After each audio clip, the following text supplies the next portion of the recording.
Dette er Mark. Han er en politimand, og dette er hans bil. Mark er glad. Hans liv er godt. Han er ustoppelig. Forestil dig, Marks liv er som et tog. Intet kan stoppe ham.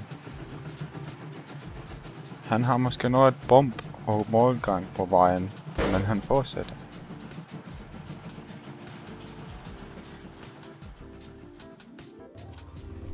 Men en dag forfølger Mark en motorcykel med høj hastighed.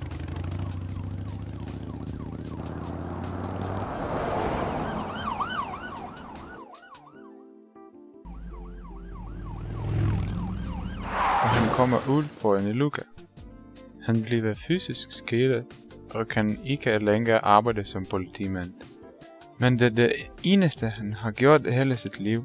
Han kan ikke noget andet. Men han vil aldrig være i stand til at arbejde i politiet igen. Det er ligesom hans liv er løbet af sport. Efter at han var ude af stand til at finde noget form for job i lang tid, kom Mark på RCA via jobcentret. Hvad er RCA, tænker Mark? RCA arbejder med mennesker, der af forskellige årsager har været væk fra arbejdsmarkedet i længe tid. RCA har forskellige forløb med forskellige indhold, men med samme endelige mål, at få folk tilbage til arbejdsmarkedet.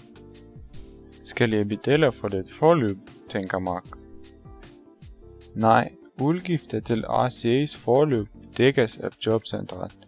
Derudover tjener de penge fra Mark og andre, der arbejder i produktionen, mens det er i forløb. Der er John. Han er en af de professionelle sociale faglige konsulenter på RCA. Før Mark begyndte at arbejde på RCA, har han og John at møde og diskutere hvilken afdeling og hvilken slags opgaver Mark gerne vil arbejde med. Sammen med John beslutter Mark, at han gerne vil arbejde i IT-afdelingen på RCA.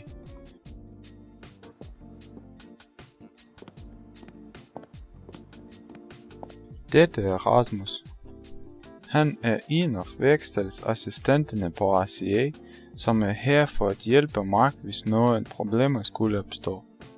Under sit arbejde støtter Mark på et problem og diskuterer det med Rasmus.